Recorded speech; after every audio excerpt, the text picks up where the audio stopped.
68th anniversary of the passing away of Pandit Nehru, and also happens to be the day when Modi is starting his day as the Prime Minister of the country. So it's indeed quite a big change. And Nehru is blamed for a lot of the ills that the Indian society is supposed to be facing. So we thought it's time to assess if Nehru, who was the first Prime Minister who set the framework for India, what he contributed during his lifetime, how today, 50 years later, we can assess. So as you can see, we have a distinguished panel where people from different fields will be speaking. We have Sucheta Mahajan who will look at the historical aspect. We have Nishu Dwivedi who will look at the foreign affairs aspect of it. We have Professor Kuman who will look at the broader issues of sociology. The editor who will look at the aspect of language and literature and how that's changed. Nitin Desai should be coming anytime now. He is an economist. He was in the government as the chief economic advisor, and then he was also in the UN on environment and other issues, so he'll be speaking. And then Professor Panchab Krishnan, who was my teacher from 67 to 72 in my physics days, he'll be speaking on the science and technology aspect. And then we have Professor Kuman, who's come from Chandigarh, who occupies the Nehru chair there. He speaks on some important aspects. So with that, I'll hand over to Professor Sukhabai to chair, and we'll have a discussion at the end.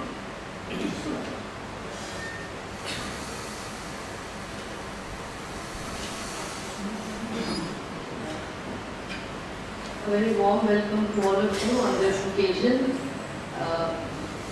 Colleagues and distinguished scholars from Delhi and some of you from outside who have taken off the time and come to discuss this very important issue. So as I said, a very warm welcome. Today we have a panel of very eminent speakers, and probably the discussion, if I might just sort of suggest, as we discussed earlier, would be around when one could revisit the Nehruvian period. What were some of its major characteristics, its major features, which makes it stand out in the immediate post-independence period. Nehru's economic policies, the whole issue of planning, of import substitution, of an economy which was state-led and which was described often as socialist, but did not really conform to socialism entirely. But very interestingly, there is the economic policies, particularly the whole issue of planning. I think there's been considerable debate about whether planned development failed or did its implementation fail. What was planning in India? Where was it borrowed from? Was it a very indigenous idea? What were its features? And what happens in the 1970s and 80s when we come into a planned holiday and so on? There is a whole range of economic issues in Nehruvian India which are extremely interesting.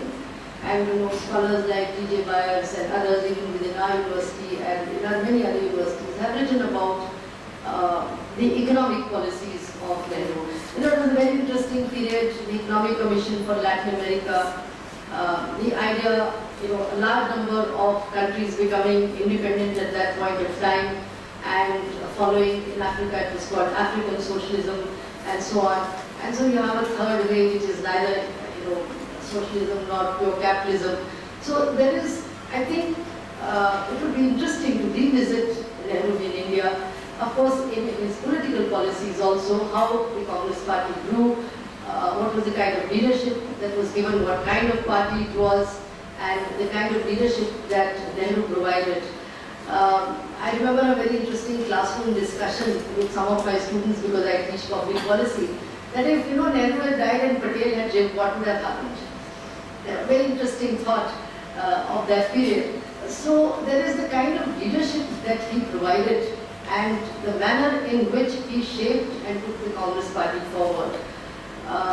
There is also, of course, the whole scientific temper that Nehru brought in, the building of the Mathura Dam, what he called the temples of future India, and I'm sure we have experts from you will speak on that area. So there is first of all the entire Nehruvian period which one could revisit maybe, because we all have perhaps certain perspectives about it, and maybe, you know, if you are of a certain generation, you have a certain fondness for it because you have lived through it. The second aspect perhaps is an evaluation of it, because you can have icons but you can still evaluate them and draw lessons from that period.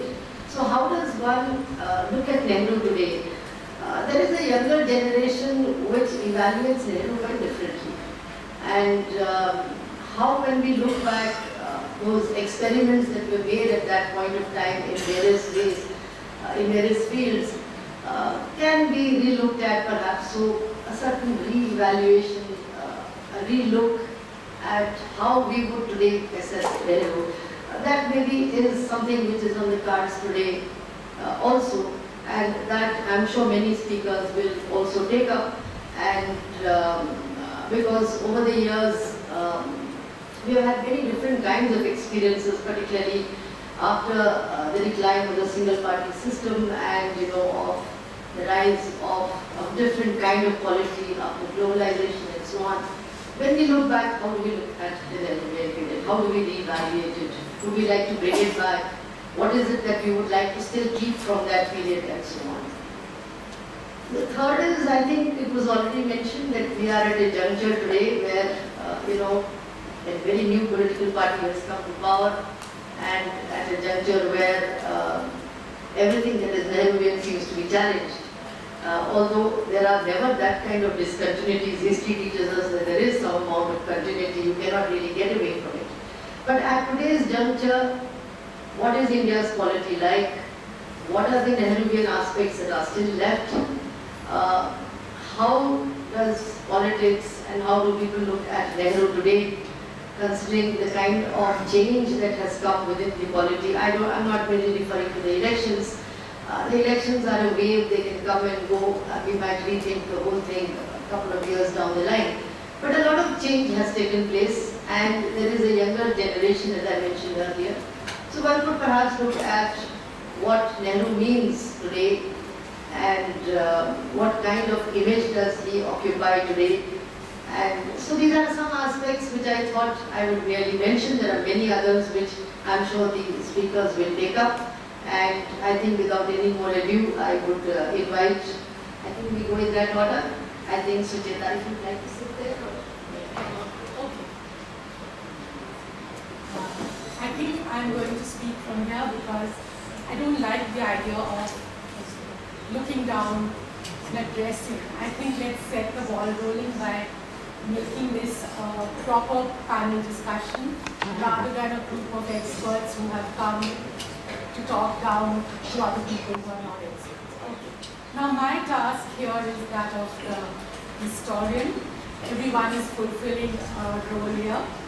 Now, therefore I have just make a few comments on Jawaharlal Nehru in a historical perspective.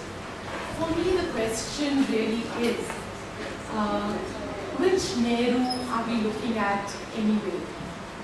The quintessential Democrat, the upholder of civil liberties, the doughty fighter against communalism, the maker of the republic, the world statesman, or the pseudo-secularist, or the unpragmatic policy maker as he is sometimes made out to be.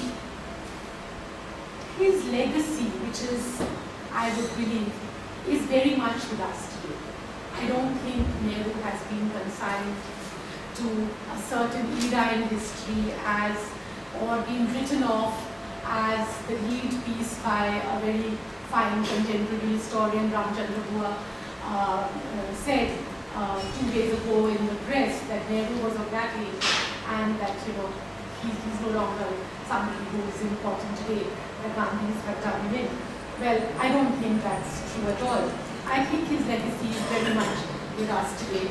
And sitting here in this institution, in JNU, I think it's very, very important that we are very aware of what the legacy of Jawaharlal Nehru is and how we look at him and we appropriate what is positive about him and also subject him, I think, to a very sharp critique. Because I really believe that we need our icons, and yet we don't have to keep those icons on the pedestal. Nehru the Democrat. Nehru's contribution to parliamentary democracy and democratic institutions have stood the test of time. India, as we all know and are often reminded, has been so far free from a military coup, has had free and fair elections, including the present one, and the baton has been handed over peacefully from one government to the other. Well, we saw some of that yesterday. This is often in contrast, we are told, to some of our South Asian neighbors. And here, the names of Pakistan, Bangladesh, Sri Lanka, Nepal are often given as counter-examples. For me, as a historian of the independence and partition of India, Nehru the Democrat does not go back only to his years as Prime Minister. The Objectives Resolution that he framed for the Constituent Assembly in early 1947, in fact, the last month of 46 and early 1947, when he was grappling with this, that he framed, spelled out not only the importance of democracy in the nascent republic to be, but the vision that was spelled out was very much along the lines of the freedom movement which had just been completed. Just to give you an example, the experience that the Congress learned, very tragically, but I think without any help for it, the experience that they learned from partition was that communalism has extracted an extremely heavy price from the country. And in fact, Nehru, and here I would underline along with Sardar Patel, saw to it that separate electorates were ruled out. He saw to it that communal parties like the Muslim League were not permitted. He saw to it, and again I'm underlining this in the present context, he saw to it that there was the talk and the demand for reservation for minorities was also something which was ruled out. And all this came from the belief that partition had been a deadly blow, and we're not okay. We couldn't prevent that from happening because the British called the shots in the end rubber of the game. We couldn't do anything about it eventually. But now we're not going to allow communalism to destroy our polity. In fact, I would say that Nehru's concern for democratic functioning, as distinct from lip service to democratic principles, goes back to the 1930s when he was president of the Indian National Congress, and when he wrote, many of you would be familiar with this, a very famous article which he wrote anonymously in the Modern Review sometime in the mid-30s, where the article was about Jawaharlal Nehru, the dictator, called himself the dictator. And he said, mark my words, look out for this man. Look at the way he walks, the arrogance in the way he talks down to people, the way he goes around educating people.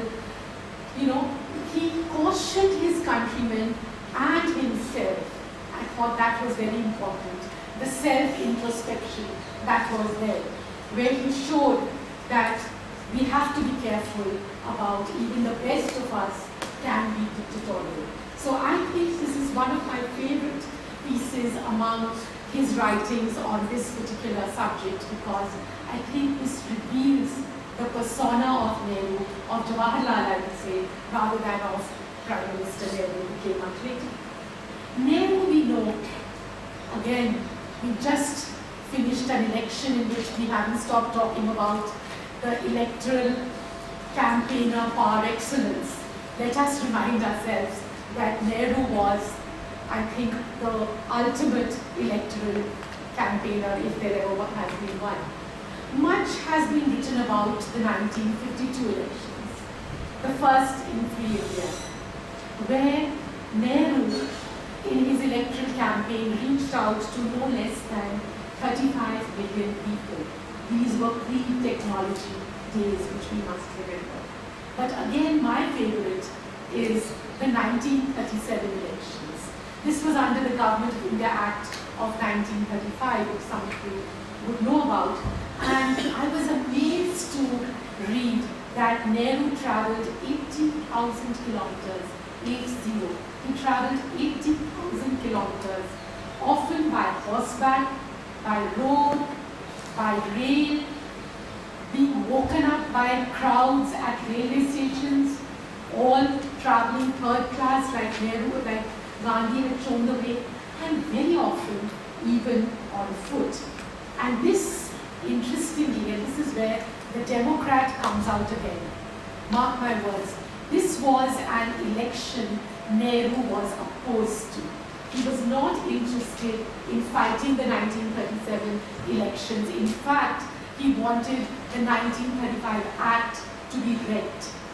So, but he saw the election campaign as a way of reaching out to people to spread his ideas of democracy and socialism, because this was the Indian summer of his Marxism, as has been described.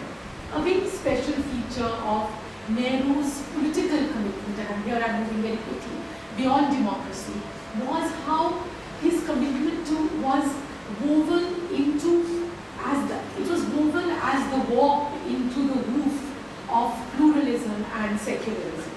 Nehru, of course, understood the danger of communalism.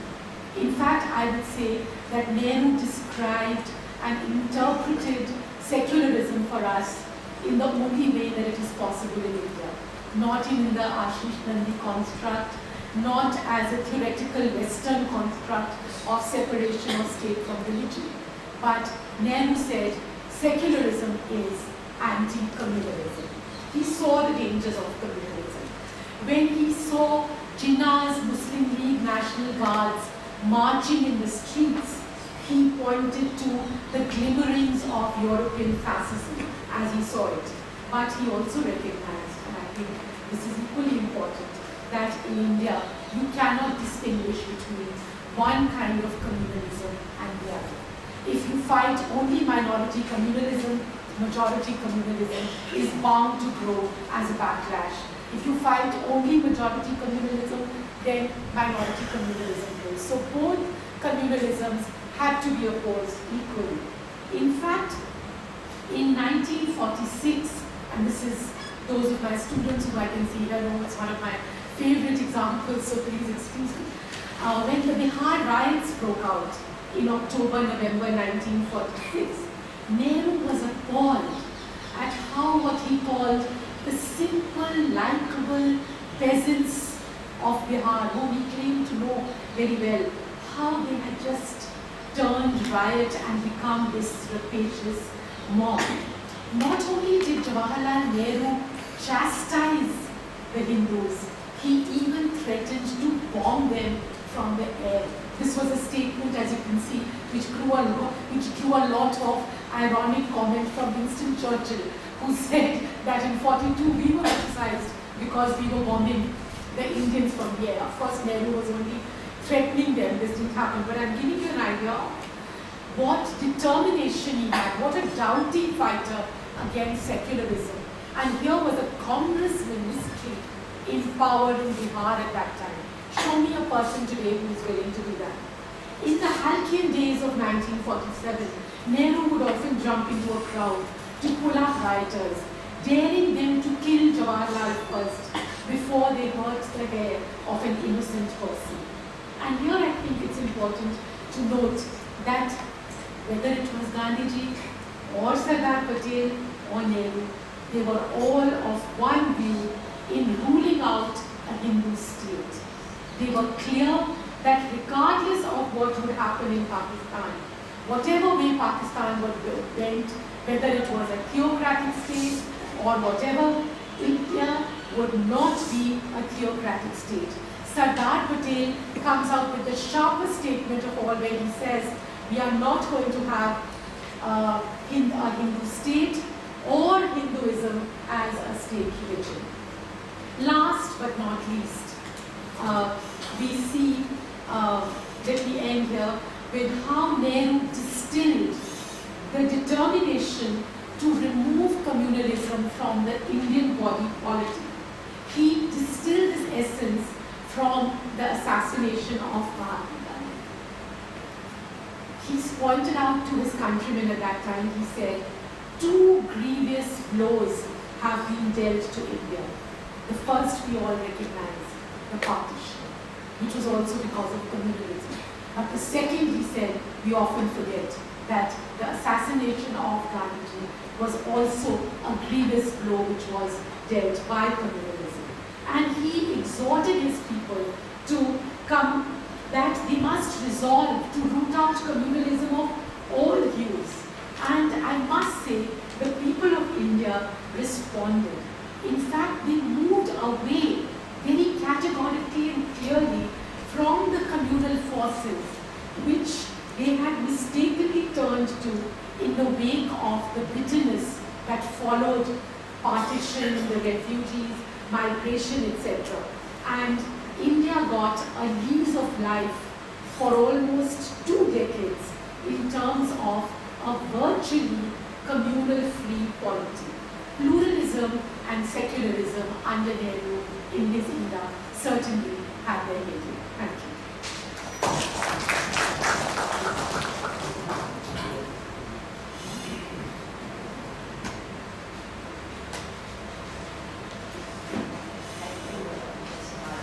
We now have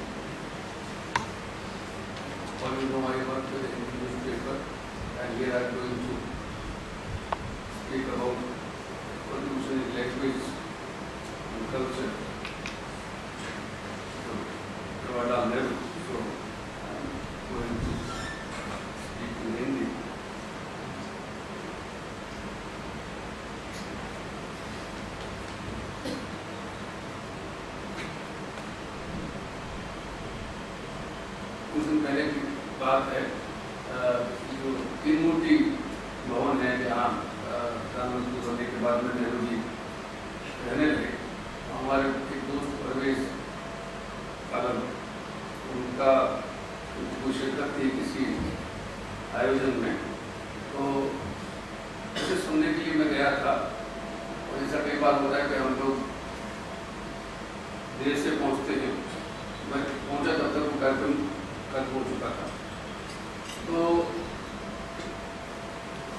बगैर किसी योजना के मैंने त्रिमूर्ति भवन की सैर की कई साल बाद, और वहाँ जो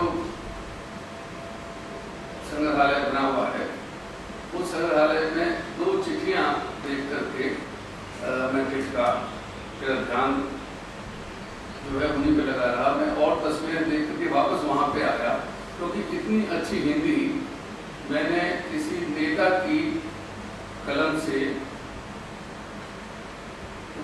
सुन तो लेते हैं, बोलना थोड़ा आसान होता है, लेकिन लिखने में एक खास अनुशासन चाहिए, भाषा आपको आनी चाहिए और उसका सहज प्रवाह आपके अभ्यास में नहीं होता तो आप चिट्ठियां नहीं लिख सकते। और वो चिट्ठियां माँ के नाम लिखी हुई हैं, उसमें एक भी शब्द अंग्रेजी का नहीं है। और जिन नेहरू जी को हम अंग्रेजी किताबों की वजह से जानते हैं या विदेश में पढ़े या उस तरह से अभिजात उनके ऊपर जो लांछन लगाया जाता है, वो चिट्ठियां पढ़ करके मैं मैंने उसकी तस्वीर भी मैं खींच के लाया, कभी मौका पड़ा तो साझा किया जाएगा। और जैसे अरुण कुमार जी ने कहा कि आप आए, मुझे लगा मैं सबसे पहले तो इसका जिक्र करूंगा कि आज तो हिंदी जो है उसकी जगह ऐसी हो गई है कि हम सब जानते हैं कि हमारा सारा जो सिनेमा का कारोबार है वो हिंदी में होता है। ज़्यादातर टीवी के चैनल आप देखते हैं जो ज़्यादा सफल चैनल माने जाते हैं, खासकर उत्तर भारत में, वो अधिकांशतः हिंदी में है और बोलचाल की भाषा जो है वो हिंदी काफ़ी कुछ हो गई। लेकिन शुरुआत में जब संविधान सभा ने हिंदी को भारत की राजभाषा बनाया और उसके बाद में जो सबसे बड़ी चुनौती सामने आने वाली थी देश के प्रधानमंत्री के सामने, वो ये थी कि एक राजभाषा को जो कि अनिवार्यतः पूरे देश में स्वीकार्य नहीं होगी, किस तरीके से उसको देश की भाषा बनाया जाए। तो उसके लिए जो नेहरू जी की कोशिशें थी, वो नेहरू जी का जो सहज संस्कार हिंदी का था, वो इलाहाबाद के होने के नाते भी रहा होगा, जो मैंने आपको जिक्र किया, और या बच्चों ने बचपन में शिक्षा दीक्षा वैसी रही होगी। लेकिन राजभाषा की चुनौती जिस तरीके से नेहरू जी ने स्वीकार की, वो अपने आप में अनूठी थी। और उस जमाने में राजभाषा विभाग गृह मंत्रालय के अधीन रखा गया। मैं कई बार सोचता रहा हूँ कि गृह मंत्रालय, होम मिनिस्ट्री से भाषा का क्या लेना देना हो सकता है। लेकिन अगर आप इतिहास देखें तो उस वक्त जिस तरह से हिंदी को, जैसा कि संकल्प हमारे संविधान में है कि धीमे धीमे एक पराई भाषा को, जो कि अंग्रेजी है, उसको विदा करते हुए हम एक कोई भाषा भारत की, जो कि संविधान सभा ने बाद में उसको हिंदी चुना, उसको किस तरीके से सारे देश में लागू करेंगे, इसकी चेष्टा अगर हो तो उसके लिए एक मंत्रालय जो है वो गृह मंत्रालय चुना गया, ताकि कई मुसीबतें उन्होंने उस वक्त कल्पना की होगी कि देश में सामने आने वाली है। लेकिन तब से अब तक आप अब जरा, क्योंकि हमारे पास समय कम है तो हम इस समय को काटते हुए चलें, इतनी लंबी यात्रा करने के बाद अभी भी हिंदी का विभाग गृह मंत्रालय के अंतर्गत है, जिसका कोई औचित्य अब नहीं है। कहने का मतलब कि हिंदी जो है कोई बहुत आगे नेहरू जी के वक्त से बढ़ गई हो, ऐसा नहीं है। बल्कि अगर मैं ये कहूँ कि वो आगे बढ़ने की बजाय बल्कि उल्टे कदम पीछे चलने लगी है तो गलत नहीं होगा। नेहरू जी के जो संपर्क थे वो तो हम सब जानते हैं कि व्यक्तिगत संपर्क उनके साहित्यकारों से थे, निराला के साथ, महादेवी वर्मा के साथ, अज्ञे के साथ। अज्ञे की किताब present days and other poems, उसकी भूमिका नेहरू जी ने लिखी थी। निराला और महादेवी जी, उनके आपने अगर पढ़ा हो रामचंद्र गुहा जी का जिक्र आपने किया, उन्होंने हिंदू में बड़ा खूबसूरत लेख लिखा था, एक किस्सा सुनाते हुए कि नेहरू जी इलाहाबाद में बोलने के लिए गए थे और वहाँ जब वो बोलने लगे तो निराला सामने बैठे हुए थे, और निराला चूंकि पहलवान भी थे तो इसे कुश्ती लड़के अखाड़े से आए होंगे, बदन में तेल मला हुआ था, दाढ़ी उनकी लंबी थी, नेहरू जी को मालाएं पहनाई गई। नेहरू जी ने जब बोलना शुरू किया तो उन्होंने निराला जी की ओर देख करके प्रणाम करते हुए कहा कि मैं अभी चीन होकर के आया हूँ और चीन में मुझको एक कथा सुनने को मिली कि एक राजा के दो बेटे थे, एक नालायक था, एक गुणी था। तो जो नालायक था जब बड़े हो गए तो उनको कहा गया कि भैया तुम जो है राजपाट संभालो, तो तुम इसी के काबिल हो। और जो दूसरा बेटा था जिसको समझदार बताया गया, उसे कहा गया कि तुम कवि बनोगे, क्योंकि कविता लिखना महान काम है। और ये कहकर के उन्होंने जो मालाएं उनके गले में थी वो निराला जी के चरणों में रख दी। अब अगर आपको ये लगे कि ये कोई किस्सा होगा तो दूसरी चीज जो है वो दस्तावेज की तरह है, उसको ख्याल किया जा सकता है। और उसके बाद मैं जो कहना चाहता हूँ ये कि आप उसके बाद आज के नेताओं की आप कल्पना कर सकते हैं, किस्सा नेहरू जी की बात करेंगे, बाकी बात आप अपने आप में सोच सकते हैं कि हम कैसे दौर से गुजर रहे हैं। साहित्य अकादमी की स्थापना 12 मार्च 1954 को की गई। नेहरू जी ने बहुत संस्थाओं की स्थापना की। आज वो संस्थाएं किस हाल में है उसके बारे में कहने की जरूरत नहीं है। और अब उस तरह के संस्थान न खड़े किए जाते हैं, न जो नेता आते हैं उनमें उस किस्म की समझ है, न उस किस्म की कल्पना है। लेकिन नेहरू जी के वक्त अगर आप हिसाब लगाएं तो इतनी लंबी सूची बनेगी कि उस वक्त साहित्य अकेडमी भी बनती है, संगीत नाटक अकादमी भी बनती है। संगीत नाटक अकादमी के जरिए बाद में नेशनल स्कूल ऑफ ड्रामा भी स्थापित होता है। आर्काइव्स अभिलेखागार है वो स्थापित होता है। राष्ट्रीय जो हमारा संग्रहालय है वो स्थापित होता है। 13 संस्थान जो हैं वो उन्होंने खड़े किए और मकसद जो था वो ये था कि जो हम कहते हैं कि देश की संस्कृति है और विविध संस्कृति है, उनको ये संस्थान जोड़ने में किस तरीके से काम आ सकते हैं। लेकिन भाषा जो सबसे पहले मैंने कहा कि वो जोड़ने के लिए काम आ सकती तो बड़ी चुनौती थी, तो उसको लेकर के संकट खड़ा हो सकता था और हम सब जानते हैं कि कितना बड़ा संकट दक्षिण में खड़ा हुआ।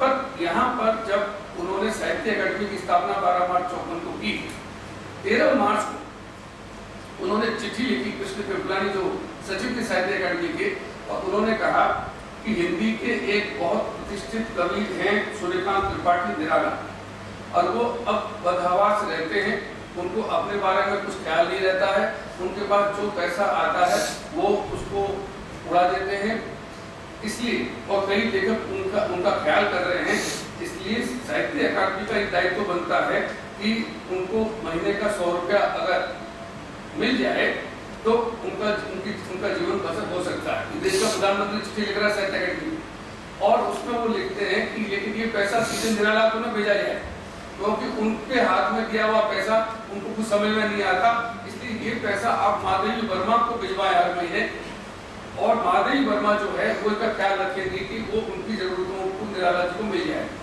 इस चिट्ठी को लेकर के मौलाना आजाद के पास में कृष्ण कृपलानी गए, और अगले रोज यानी 3 दिन में शिक्षा मंत्री की मंजूरी मिल गई और 100 रुपया निराला जी को जाना शुरू हो गया। एक देश का प्रधानमंत्री साहित्यकार के बारे में कितना करीबी जानता है, किसी दूसरे साहित्यकार की किताब की भूमिका लिखता है, किसी के चरणों में माल्यार्पण करता है, एक मंत्रालय इस किस्म का बनाता है जो इतने संवेदनशील लोग वहाँ पे हैं कि 3 दिन में वो ये काम कर सकते हैं। आज हैरानी होगी कि देश के जो बड़े साहित्यकार हैं उनका नाम देश के प्रधानमंत्री जानते हैं नहीं जानते हैं। कल हमने देखा कि कितना बड़ा जलसा आजादी के बाद शायद ही हुआ होगा, बल्कि बजमा कहना उचित होगा, शपथ ग्रहण का। कितने साहित्यकार थे उसमें, बड़े बड़े उद्योगपति थे, सिनेमा के लोग थे, गायक थे, प्रशस्ति गाने वाले भी थे, सब लोग थे। लेकिन मैं ढूंढ रहा था कि कोई उसमें नामवर जी को भी कहीं पे बुला लेता हो, जरूर चले जाते, और भी विद्वानों को बुलाया जाता है, क्यों नहीं जाते कि कोई इतना बड़ा आयोजन हो रहा है तो उसमें जाते। लेकिन साहित्यकारों की कदर जो है वो नेहरू जी करना जानते थे, आज तक के लोग जो हैं वो कदर नहीं जानते। उस चिट्ठी में जिसका मैंने जिक्र किया उसमें एक और बात जो है नेहरू जी साहब में जोड़ते हैं कि इतनी किताबें निराला जी की छपी हैं और उनको रॉयल्टी नहीं मिलती है, क्योंकि प्रकाशक हमारे यहाँ पे इतने धोखेबाज होते हैं कि वो सारी रॉयल्टी खा जाते हैं। तो कुछ ऐसी व्यवस्था भी करनी चाहिए सरकार को कि प्रकाशकों के इस जंजाल से, चंगुल से लेखकों को बचाया जाए। तो तब से लेके आज तक आप देख लीजिए कि लेखकों की स्थिति प्रकाशकों के सामने वही है, और अब कोई व्यक्ति जो है वो शायद ही इस तरह का सरोकार जाहिर करने के लिए सामने आता होगा।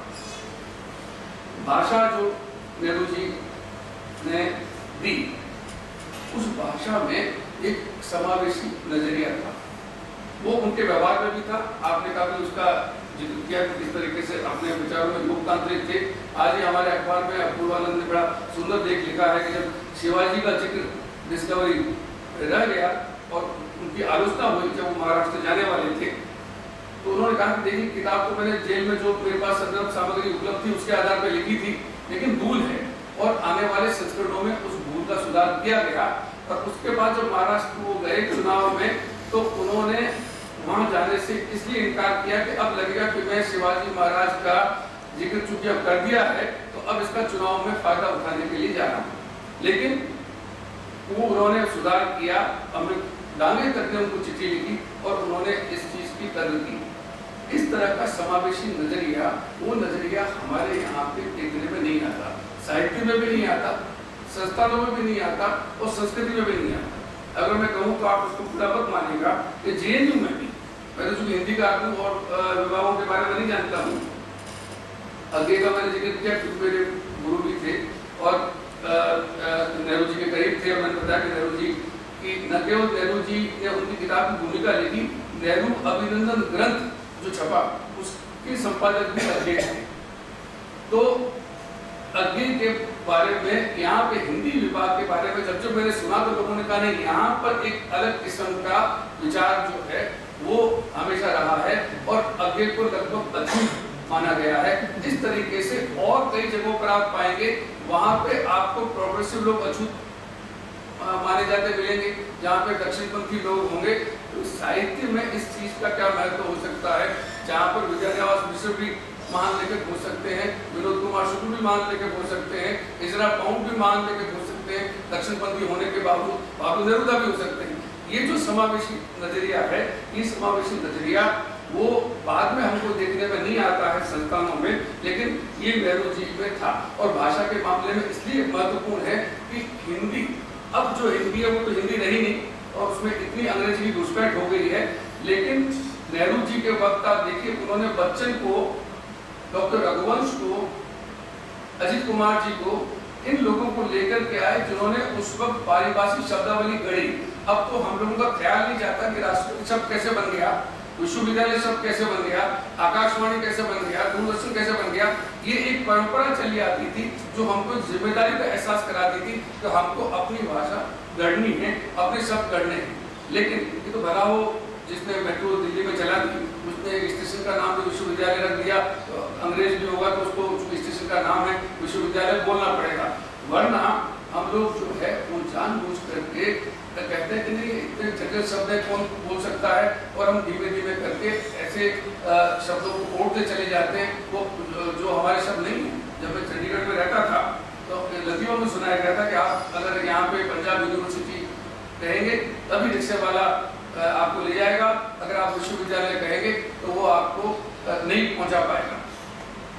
ये जो एक दौर था, वो दौर मैं मानता हूँ कि भाषा के मामले में, और 1 मिनट में और लूंगा, समावेशी जो मैंने बात की आप देखिए, मैं इस पे इसलिए गौर करता हूँ कि या तो एक हिंदी बिल्कुल ऐसी बनती है जो जटिल होती है, जो हमें RSS या इस तरह के जो कट्टर संगठन होते हैं वो सिखाते हैं कि जिसको देख करके आपको लगे कि बोलने वाला जो है वो कोई दूसरी दुनिया का आदमी है, और या फिर ऐसी हिंदी होती है जो गांधी जी और नेहरू इन दोनों ने जिस हिंदी की वकालत की वो हिंदी भी समावेशी थी। हिंदुस्तानी शब्द का इस्तेमाल करते थे, हालांकि मैं उस शब्द को उचित नहीं मानता हूँ क्योंकि हिंदी शब्द खुद हिंदी का नहीं है, फारसी का शब्द है, वो अपने आप में एक समावेशी नजरिया हमारा जाहिर करता है। तो हिंदी से ही हिंदू बनता है, हिंदुस्तान बनता है, तो हिंदुस्तानी अलग से भाषा का नाम देने की शायद जरूरत न थी। लेकिन वो इतिहास में उस वक्त लंबी कहानी है किस तरीके से गांधी जी और पुरुषोत्तम दास टंडन में विवाद चला और एक हिंदुस्तानी शब्द का प्रचलन किया। लेकिन वो जो हिंदी नेहरू जी और गांधी जी जिसकी वकालत करते थे वो हिंदी बोलचाल की हिंदी थी, उसमें अरबी, फारसी, तुर्की, पश्तो तमाम शब्द ऐसे शब्द हैं जिनको पहचानते नहीं है कि ये शब्द संस्कृत के नहीं है, लेकिन वो हमारी भाषा में रच बस गए हैं। जैसे आदमी, औरत, बच्चा, मकान, दुकान, बरामदा, ये सारे अरबी, फारसी, तुर्की के शब्द हैं, लेकिन ये हमारी भाषा के अंग हैं। इस तरह की भाषा हमें बनानी चाहिए थी, लेकिन अब दुर्भाग्य से जिस तरह के लोग आए हैं, लोग कहते हैं कि अब जो लोग आ रहे हैं वो तो हिंदी के ज्यादा समर्थक हैं। मैं ऐसे लोगों से डर जाता हूँ, वो अच्छी हिंदी बोलते हैं ऐसा लोग कहते हैं, मैं नहीं मानता हूँ। एक अनाउंसर की जो हिंदी होती है वो अनाउंसर की हिंदी होती है, वो प्रभावशाली हो सकती है, लेकिन उसमें हिंदी का सहज संस्कार नहीं होता है। कल अगर आपने देश के प्रधानमंत्री को शपथ लेते हुए देखा हो तो अक्षुण्ण शब्द को भी बोल नहीं पाए थे, उसको अक्षण बोला था उन्होंने। क्योंकि आप सीख करके अगर संस्कार में चीज नहीं होती है तो आपको कोई कहे तो आप कहेंगे कि पानी, नीर, जल ये सब पर्यायवाची है, कि हिंदी जानने वाला कहेगा कि पर्यायवाची नहीं है। और विधि को विधि का क्या होगा, विधि को विधि का मैं इतना पोस्टमार्टम नहीं करता हूँ लेकिन इसीलिए पुकार देख के बोल रहा है। लेकिन जो हिंदी जानता है वो पानी और जल उसको पर्यायवाची नहीं बताएगा, क्योंकि जो गंदे नाले में बहता है उसको कोई जल नहीं कहेगा, ये संस्कार की बात है। जो हिंदी नहीं जानता वो कहेगा कि मुझको गंगा माँ ने बुलाया है। हिंदी जानने वाला मानता है कि तो बड़ा एक तरह से शाप वाली बात होती है, तो वो तो मरने के लिए बुलाया जाता है, मौत जब आती है तो बुलाया जाता है। दूसरी बात ज्यादातर लोग इसलिए जाते हैं कि हमारे केदारनाथ जी अक्सर अपनी कविता सुनाते हुए कहते थे लोग इसीलिए जाते हैं। तो मैं आपका ज्यादा समय नहीं लूंगा, पर मैं कहता हूँ कि ये जो समावेशी नजरिया नेहरू जी ने साहित्य के मामले में, भाषा के मामले में, संस्कृति के मामले में और देश की विविधता को इन सारे इदारों, सरकारी इदारों के जरिए एक करने की चेष्टा की, वो अब दुर्भाग्य से नहीं देखने में आ रहा है। और इसी बहाने जैसे आज आपने किया है, अगर हम उसकी तरफ ध्यान दिलाएं, उसको याद दिलाते रहे तो थोड़ी उम्मीद की किरण जो है वो दोबारा पैदा हो सकती है। Thank you. That was extremely interesting and reminded us of many things. I now request.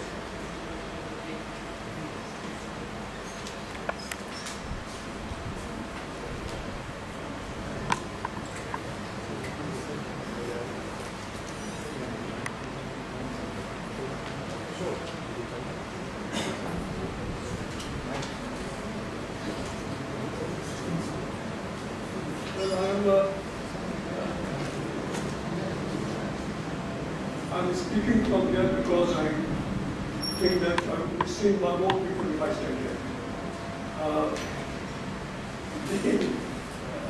I didn't have the opportunity of knowing Pandit Nehru personally, though he was very much the foreign minister when I joined the foreign service.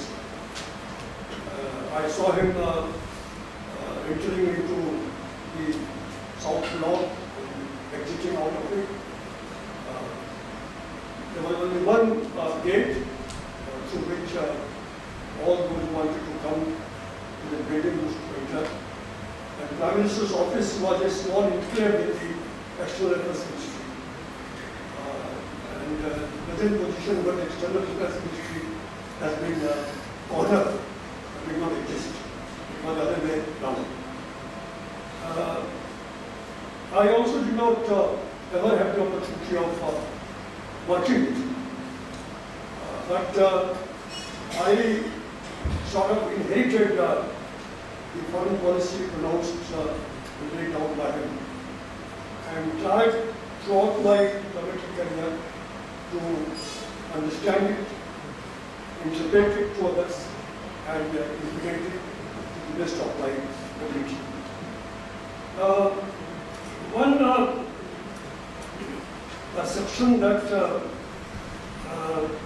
he propounded, and which I took it for granted, was that conduct of foreign policy did not involve only the advancement of the national interest of the nation, but also the advancement of the broader interest of mankind, of peace, harmony, and cooperation. He had enunciated it in no uncertain words a number of times, and I would like to quote from just one source. In his speech to the United Nations General Assembly, delivered on 20th December 1956, Panditji said, I hope that gradually each representative here, while obviously not forgetting the interest of his country, will begin to think that he is something more than the representative of his country, that he represents in a small measure perhaps the world community. And this was really ingrained in us. I think many of my friends said that I wasted 3/4 of my life because of my endeavor to serve the latter purpose. And I should have been very selective and just selected the national interest cause and just done that. And it is best done in bilateral diplomacy and not through multilateral diplomacy or joint. And therefore, a good part of my career in the foreign service was waste. But I don't believe in that, and as I said, I practiced that. But Nehru had a particular vision of the world order, which he articulated very clearly in his writings. Towards the end of the 40s, he felt that the capitalist world order was unsuitable for the contemporary conditions at that time, that was based on exploitation, that it was unequal, it promoted hatred, conflict, and that it was outmoded because of the advancement of science and technology. very few political leaders during that time were as much aware of the march of science and technology as he was, and its implications for the world order. And he thought that it was inevitable that that world order would give way to world order which will basically be internationalist and based on interdependence and cooperation. He talked about federation of nations, and this idea he advanced as in the 1920s in a resolution of the Congress Party. And later on, this idea was advanced by many of the Congress leaders, in which he said that India was free. He would favor a world federation, even of having India give up part of her independence to a larger group of which she is an equal member. Writing in the National Herald on 21st May 1939, Nehru said, "A world union is necessary today. I will not come before the world is shattered again by war. It will not come, sir, before the world is shattered by war and millions have perished, but it will come because there is no other way out." When Gandhiji was brought to the Asian Relations Conference and made to deliver an extempore speech for about 20 minutes there, among the thing that he said is that I would not like to live in a world which is not a one world. And Gandhiji and Nehru foresaw this kind of world order as a federation of nations. United Nations being an embryonic form of it, and being underpinned by certain principles. And these principles he underlined in the resolution of the Congress Party in 1942. And it's very interesting to recall some elements of that resolution. It said that the Congress Committee is of the opinion that the future peace, security and order progress of world demands a world federation of free nations. As on no other basis can the problems of the modern world be solved. Such a world federation will ensure the freedom of the constituent nations, the prevention of exploitation by one nation over another, the protection of national minorities, the advancement of all backward areas and peoples, and the pooling of the world resources for the common good of all. There is a 1942, but before the United Nations was established. Now, I think until the end of the 1940s, Nehru was confident that this kind of world federation would emerge. He said in his speech in Delhi in 1948, "I have no doubt in my mind